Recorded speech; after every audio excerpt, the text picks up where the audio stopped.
Muy buenas, hoy os quiero hablar de una empresa muy joven pero que a la vez tiene mucha historia a sus espaldas. ¿Cómo es eso posible? Austrian Audio es una empresa que nace en 2017 en Viena y que en muy pocos años se hace con un renombre. Tiene un amplio catálogo de micrófonos, auriculares y software. Tiene una variedad de productos muy extensa y qué mejor que una persona de Austrian Audio para que nos cuente sobre ello.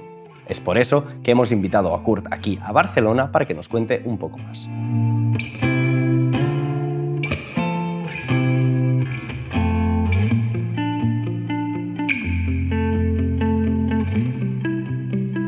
Ya estamos aquí con Kurt. Hi Kurt. Hello. Hi Simon. Thank you. Really fine. It's always a pleasure to come to sunny Barcelona. I really love the town. It's a pleasure having me here. Thank you. Thanks for that. So, please tell us something about Austrian Audio. It's a company that's quite fresh on the market, and it's kind of a follow-up, if you like, from a very well established microphone and headphone company that was based in Austria in the past. And so we took the heritage of Austrian, mainly handmade microphone and headphone products and based Austrian audio. And what we see here now is the result after 4 years, not even 4 years. So we did a lot of work. Yeah, because there are a lot of things already that you will show us today. Absolutely. Where should we start? I say we start with our flagship, maybe. Okay. Which is the OC818. Okay. Yes, exactly. Nice. You got it. It's not a shaver, even if it no. Seems like a shaver, but it's not. It's not. And every aspect of the design that you see here, it's not only because somebody has thought that looks cool, which I think it still does, but it all has a acoustical function. You know, OC, that's all our mics are named like OC or OD, with one exception here. Okay. We'll talk about it later. And the O always stands for open. Open acoustics is one of our technologies that you will find in pretty much all of our microphones. And it is the reason why our microphones have such a natural, uncolored sound. Okay. I had feedbacks from voiceover artists, you know, people that do synchronization on films. And I got a feedback from one of those guys, and he said, it's so amazing, since I use my Austrian audio microphone, I hear the first time my voice and not the microphone. Wow. So it's really uncolored. That's our thing. We don't want to create products that have a branded sound, if you like. I mean, it's not like they have their sound. They have a very high quality and nice sound, but it's not like they have a character that you can't get rid of, which some other products in the market have. And open acoustic is the technical background for this. It's the approach to get rid of all reflections inside the microphone. Okay. For an example, you have a bottom here, a bottom plate. Yeah. Below is the electronics, and up here is the capsule, and you have a top plate. So now what we have done is that could create reflections between these two plates. That again would create a resonance, and it would not sound nice and natural in a specific frequency range. Okay. So to get rid of that, we built a diffuser and absorber inside of the microphone. Wow. So it kills the reflections. And that's the same principle you will find how the grill of the microphone is done. Every curve here is done for a special reason. It doesn't have a frame, no reflections on the side. And if you look at it, you will see that it's also mounted on 3 points here, like elastically mounted. So the spider mount that you have pretty much with every microphone is not really so important with our microphones. That's why they also come with a single standard clip. If you have to get some close somewhere, think about snare bottom. You know, if you have mic'd up a drum set, snare bottom is always in the so because there is no room. So if you have the normal clip, you will have. Wow, that's so nice. Yeah, and it's no problem because the elastic mounting is already directly on the capsule. You know, from this famous company that I mentioned in before, famous microphones like the C12, C414 were on the market. Yeah. And the early versions, they had a special capsule used, which was called the brass capsule because the material was brass. Also brass, okay. And it was really high respected in the markets by many audio engineers because of its sound. It had an amazing sound. It was such a difficult and complex construction. It was so hard to build. It created a really incredible high amount of outtake. In production of capsules that could not be used. Okay. For that reason, the company decided to change the design and switched over to the nylon capsule. Not a bad capsule at all, but it never reached those high expectations that the brass capsule had, which was used in C12 and early C414. I understand. So the goal of Austrian audio designers, acoustic engineers was, we want to create a capsule that has the sonic quality of this early CK12, that was the name of the capsule, but we want to bring it into the year 2019 in this case, where we released those microphones. That means we need to find a way to manufacture those capsules without this high outtake and still with great performance of the capsule. They ended up using industrial ceramic. Instead of brass or instead of nylon. So that's the frame material where the diaphragm is mounted to. And that's made of industrial ceramic. Nobody else does that in the market. Wow. It's a total isolator. Okay. No problems with humidity. It has enough weight, which is important because the capsule needs to have a certain weight so not the capsule starts to swing. But the most two important factors about industrial ceramic is you can build it in very tiny tolerances and ceramic doesn't age. So probably no matter what vintage mic, you will have a very hard time to find two units that sound the same because they are 30, 40, 50 years old and they just aged differently depending on how they were treated, how they were stored and so on and so on. This capsule will not change its sound at all. That means because of the high tolerance, we can tweak all capsules already in the production process, so they all sound the same and they will keep that sound. So that means if you buy an OC818 today and you buy another one 3 years later, they will be a matched pair. So that's a big advantage. If you that's very unique. It's super helpful, especially if you own more microphones because you have a recording studio or whatever. You don't have to care about matched microphones anymore. You just grab two and they will be matched. That's amazing. There is more amazing stuff about the OC818. Of course. Tell us about all the stuff that we have here, please. Yeah, the switch is on there. In a detail shot, we will see that here the cardioid setting has two cardioids on it. Correct. Basically, all switch-able large condenser microphones work the same way. You have a dual capsule.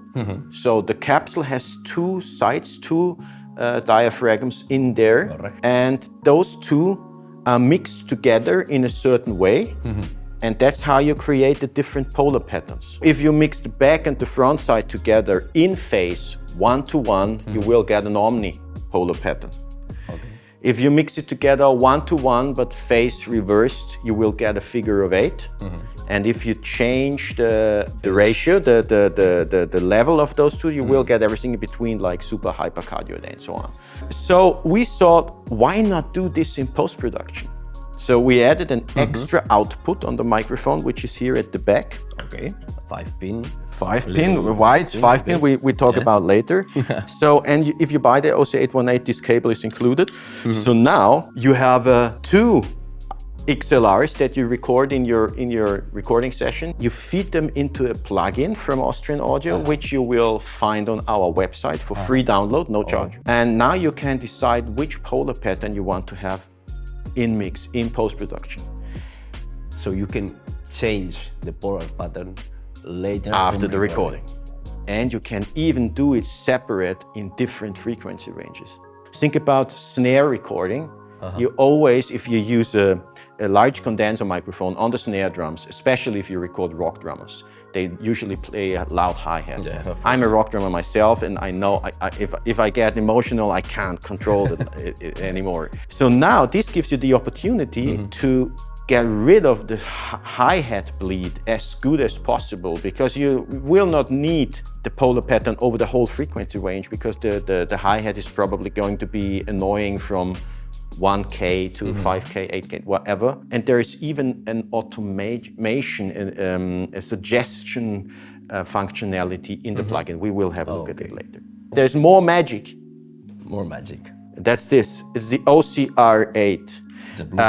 It's a Bluetooth adapter. Receiver. Yep. So you connect it here. Okay. And now the whole microphone becomes remote able. And how you control the mic? With an application on my iPhone. So now you see, I can change the polar pattern now from the sweet spot in my control room to the perfect setting.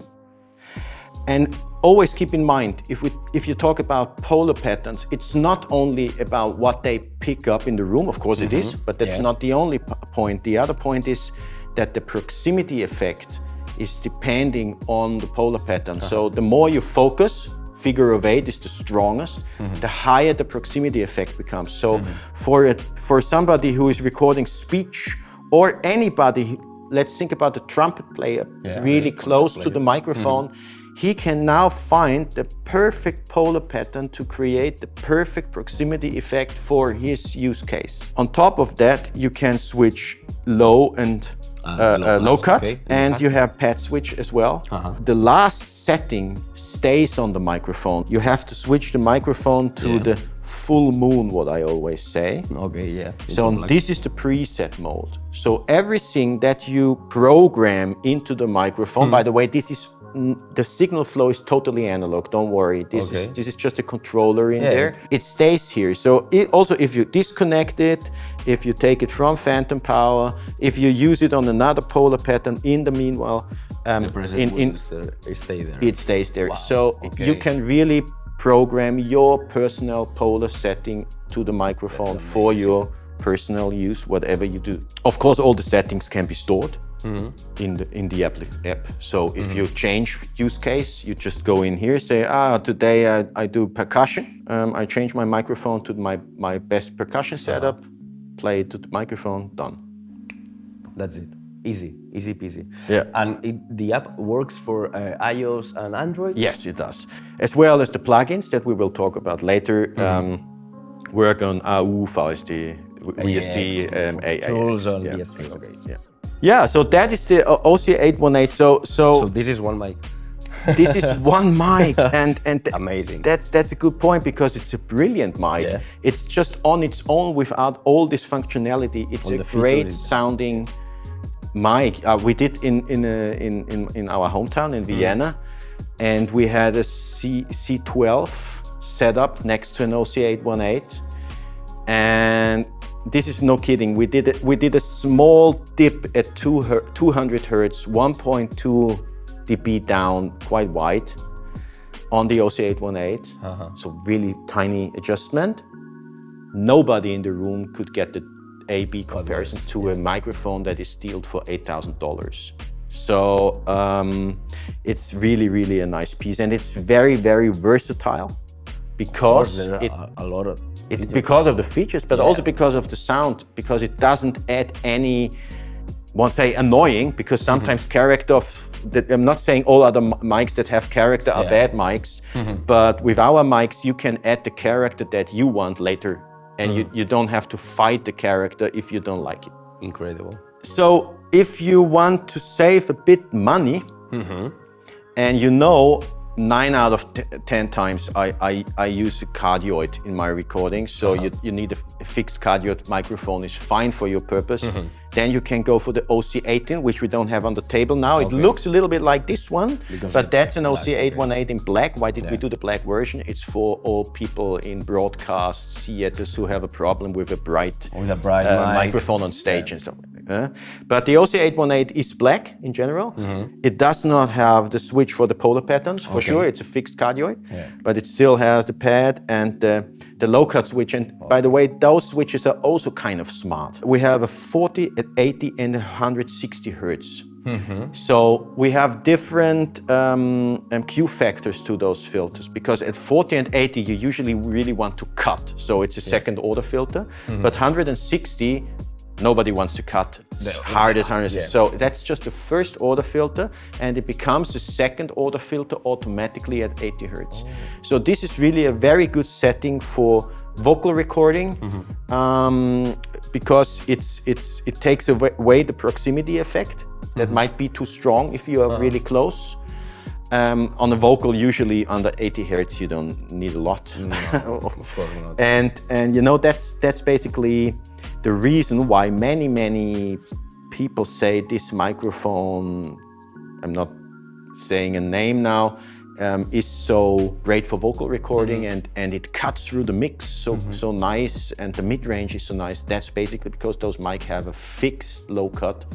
Nobody talks about it, but they have it, and that's why they cuts through the mix so nicely. So nice. It's good to play around with low cuts. Low cuts are totally, how would you say, underrated. It's underrated. It's one of the most important tools. And in general, also in mixing. You can't get a nice low end without low cuts in the mix. There was the low cut. The pad switch is also smart, because we have a -10 and -20 pad switch, and the -10 is not just lowering the output of the microphone. It really reduces the capsule load. So, you know, a condenser mic, that's why we need the phantom power. It's loaded with electricity. I'm not an electronic engineer. I hope I'm not talking useless stuff now. But so the diaphragm changes the distance to the counter electrode. And for that, the output of the capsule changes. The louder, the closer it becomes, and the more electricity load comes out of the capsule.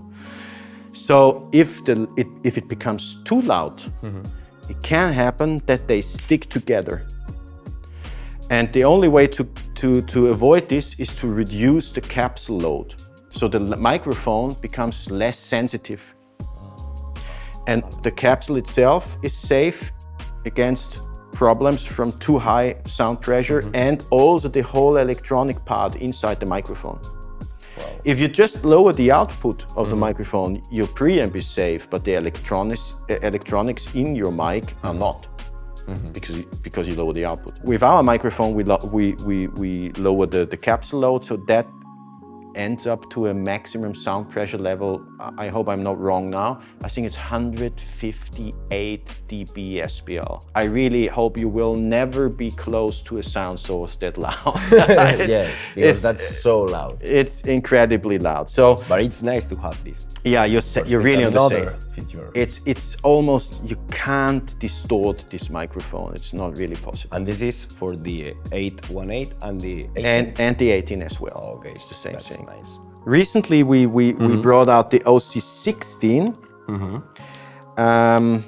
By the way, all those mics are handmade in Austria. So really, there's several measurement processes that they have to run through every single mic. The final measurement of an OC818 takes 15 minutes. All polar patterns are measured. Everything is measured. So really high quality control. We said we want to create a microphone, or we want to make our microphones more affordable, maybe for younger people, students, schools all and this stuff. Or maybe even for live guys that say, I need 5 of those on stage, and need to be tough. It needs to be tough. We said, okay, we let's create a microphone with some tiny compromises. Like you see, this microphone does have a frame, so it's much easier to build the grill. This is really a tough task to build this grill, because it's bended in several dimensions. Not with this one. It does not have the pad switch, so it only goes up to 146 dB SPL. Okay. I hope that's enough. And it doesn't have a low cut, but the capsule is the same. It's the same capsule like in the OC18.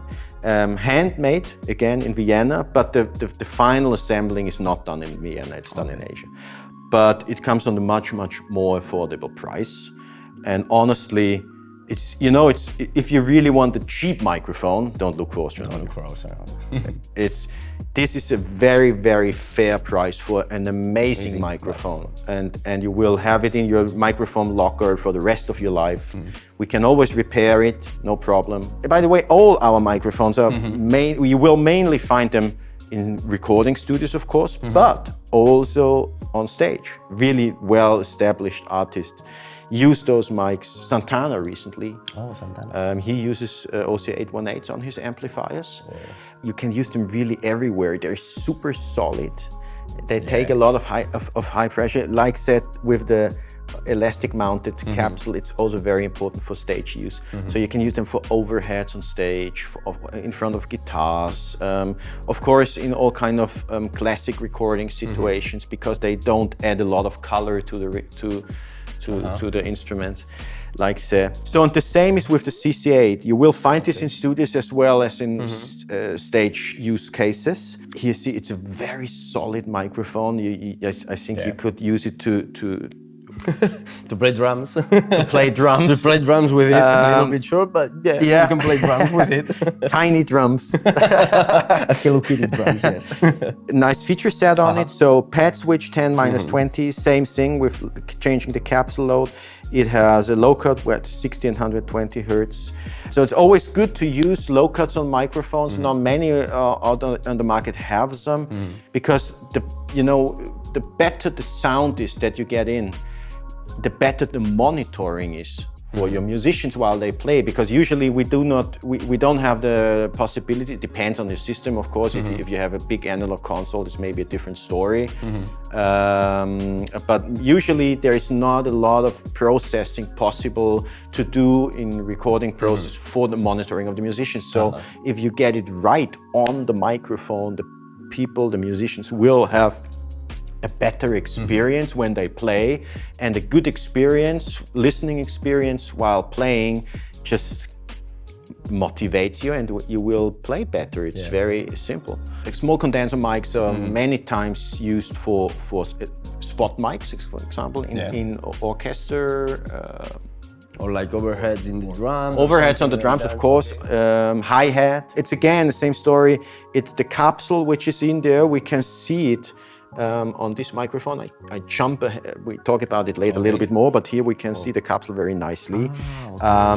It's the OCC7 capsule which is in here as well, and it's also based on a legendary capsule from the former Austrian microphone company, which was called CK1 capsule. And it was famous. It takes a lot of sound pressure level as well. And the main thing about a small condenser microphone is off-axis response.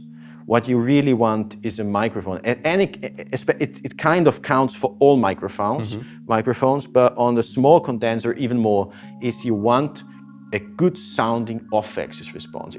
It's quite easy. I say easy because of course it's not easy, but to create a microphone that sounds good, bespoken from front or for the instrument. But what is about the sound that is bouncing back from the room to your microphone from the sides, or that it comes from other instruments, because you record in an ensemble and you have other instrument next to you. You will have some bleed of the other instrument on your microphone. And if it sounds nice, it's no big deal.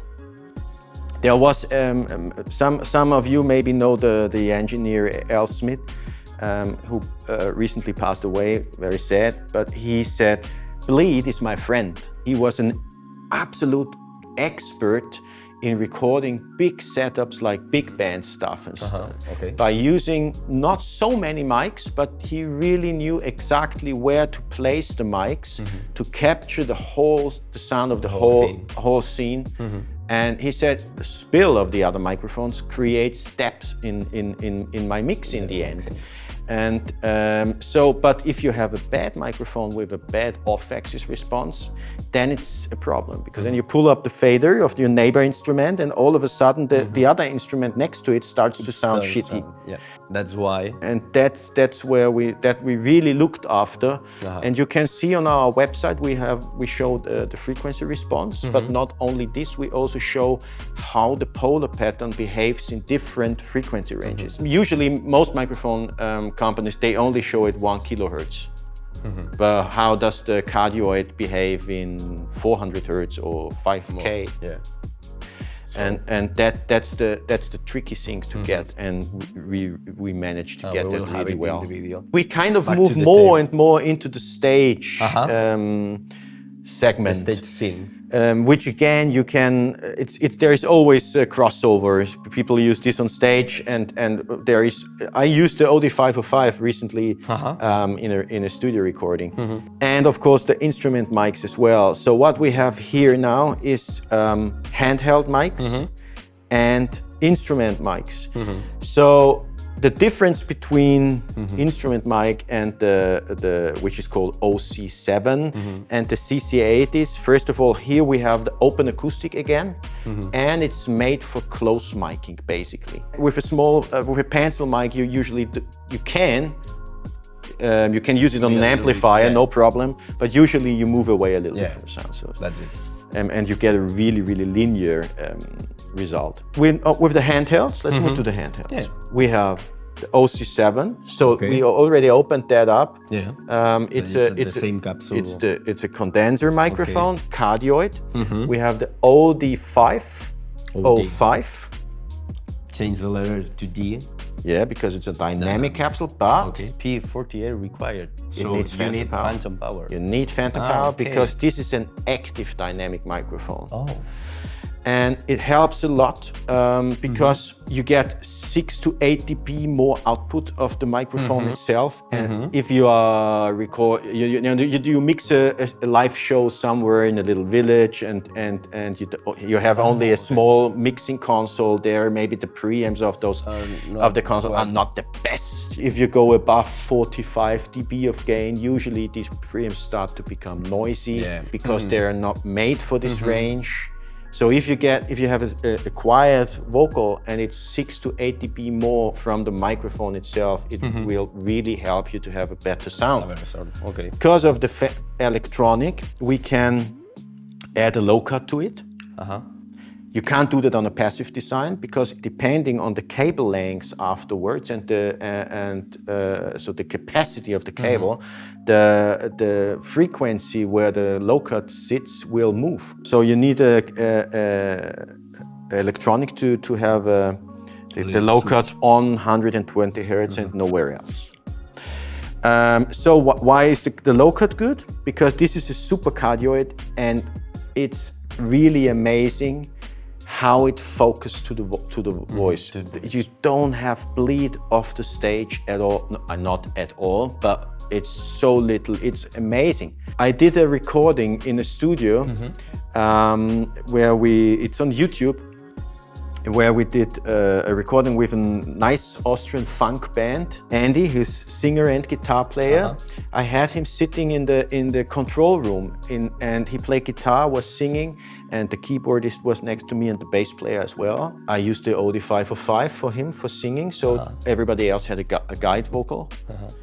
And there was almost nothing else on it except vocals. It was only voice. It was only voice. And he did an overdub later on because he wasn't happy with his performance. In the video, you see that sometimes he's in front of the OC18, I think we used, and sometimes you see him playing guitar in front of the. Honestly, no kidding, I would have had no problem with using the OD505 for mix. Sound was clear, no bleed. That's nice. We will put the link on the description that you can see. Yeah, why not? It's a nice video, and it's no fake. It was in a nice studio with 3 rooms, all synced up, and we really did a live recording there. So 505, 707. Yes, that's the 303. The only one. 303 is now the passive version of the OD505. Okay. So it's way cheaper, and there is some famous passive dynamic mics out there on the market that everybody knows and everybody thinks he has to get. Of course. I really recommend try this one, do an A/B test, and you will take hours. Yeah, and I think it's really pretty. Yeah, it is. And there's one nice side effect to this open acoustic. Then it's not just cool looking. It's so cool looking. I think so too. It really looks fancy and cool. But of course, it's the open acoustic design. So it have a purpose. It has a purpose. It's not. Sometimes people who are not so well educated in audio engineering to say, "Oh my God, it's open at the back side. It will have a lot of feedback." The opposite is the truth. You need sonic from the backside to create the polar pattern over a wide frequency range in a stable way. So we have a lot gain before feedback with all of our mics, even with the condenser. I did a rehearsing with my old rock band, and I told you I'm a loud drummer. And we have one wedge for vocals, fully cranked up in a room, and we did it with the OC707 because I had no other mic there. No feedback. With a condenser in a rock rehearsing room, it was amazing. The 303 now, it really comes for an affordable price, and honestly, it sounds much better than pretty much everything which is out there. We won't have to use a lot of EQ. It's not like a super pre-shaped microphone that forces you to use the sound that somebody else thought of, but you will not have to pull out many frequencies to get a nice sounding result. A nice side factor is that if people like to grab the microphone, like I know this, when it goes like this, absolutely, everything. you change the polar pattern of the microphone. It will sound very mid-range, and you create an omni. You change the polar pattern to an omni, but not with our mic, because how you ever try to grip that, and people are not doing this to change the microphone. They do it because they think it looks cool, which it maybe does. But that's another discussion. That's subjective to everyone. But anyhow, here it's almost unimpossible to cover all the acoustic holes in the back here, so the microphone doesn't change its sound and doesn't change its polar pattern. That's nice. Very, very, very, very great advantage for every monitor and also front of house mixer who less fear of feedback. Ja dins meu el fred de l'hivern ens ha cremat el cor, però sabem que ve la primavera i ens reviurà com l'últim cop. Oh, i ens reviurà com l'últim cop.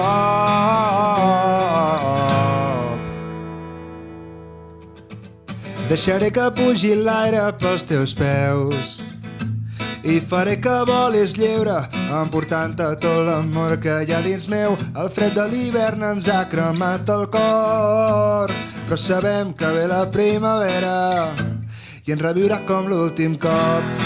Oh, i ens reviurà com l'últim cop.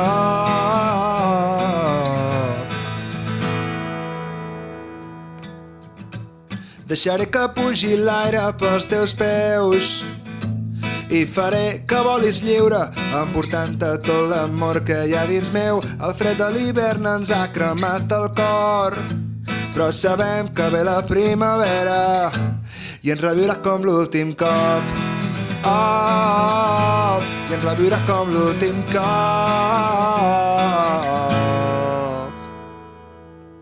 So this is vocals. Now we come to the instruments. Side. I've seen people trying this out on vocals as well. It's not what we had in mind, but this is very often the case with any product in a creative scenery. Is people use it for other stuff, and it might have great results, but maybe not. That's why I say always try it out. But it's meant to be used on toms. In front of guitars, in front of... I got a feedback from a customer using an OD5. He used it in front of double bass, double bass honestly is one of the hardest instruments to amplify. And he said it's super cool because we have this, again, pad switch and low cut on it. And on the OD5, We have a special low cut at 80 Hertz. We call it the cap filter, which stands for cut and boost. So it does not only cut underneath 80 Hertz, it also boosts a little bit at 80 to 100 Hertz. So it's a little bit like bumpy. this. Okay. Yeah. Okay. And this is really cool because think about mixing toms. You always boost the low end a little bit. You cut them to get rid of the, and that's just done by the microphone. The same with placing it in front of a guitar cabinet. That was also a reason why we called it cap filter. Okay. And this guy said he used that for double bass, and the result was like a finished double bass sound. Wow. Very cool. Amazing. And the really cool thing about those mics is what we call the swivel joint. So you can rotate the microphone head in 220 degrees. It's more easy to place it in the... Exactly. Now you have it here on the clamp, and you can now, because it turns like that, you can reach every angle that you want without loosening the microphone stand again. That's a very cool feature and so easy for sound techs. Exactly. It's an easy thing, but it makes life much more easier. Yeah, that's it. And you know, we all had blue fingers or something from microphone stands that all of a sudden collapsed or whatever, or the screws are not really working properly, and they fall off or something. And then you tight them and you have to open them again to make a little tweak. Here now you can do it just on the microphone. And on toms, you know, if you put the mic more direction to the frame of the drum or more into center of the drum, it makes a big difference. Yeah. And on guitar amps, I'm not even talking because we know 5 millimeters somewhere else on a guitar amp is a different world. Yeah. So microphone placement, really, really important thing, and that makes it just easier in your daily life if you have the swivel joint. You can record everything with this. Pretty much. I mean, we don't have a bass drum mic yet. I tried the OC7 in the bass drum. It kind of is a special result because all the bass drum mics that you know, they are heavy pre-EQ'd. So you will get something else out of it than you maybe used from a D112 or a bit 52, whatever. Wow. But it's usable. You can work with it. It creates a lot of low end and a really punchy signal because it's a condenser. Some people will try it for sure. So I could imagine it could be really cool for metal drums because it's so kicky. And I also tried to place one of our large condensers in the bass drum, no problem. Wow, works, totally works. Amazing. On toms, it's amazing. It delivers a really fresh and punchy sound because it's so fast. There's something special for students or teachers, something? Yeah, who told you? No, it's true. Every audio student, so people from universities, SAE, music schools, everybody who is some kind of in touch with audio gets a minus 20% discount on all our products, on the main products, not on the accessory, but on the products. So feel free, come to the store here, ask the crew, ask the staff. So thanks, Kurt, for coming here in Barcelona, in Alfasoni. And it's a pleasure. Yeah, and talk about all these mics and audio stuff. It's amazing. Thanks a lot for having me here. And yeah, it's always nice to have a chat about audio and sound and especially microphones. That's it. Pues muchas gracias a todo el mundo por ver el vídeo. Si tenéis cualquier duda, lo podéis dejar aquí abajo en comentarios y nos vemos en la próxima. Chao. Adiós.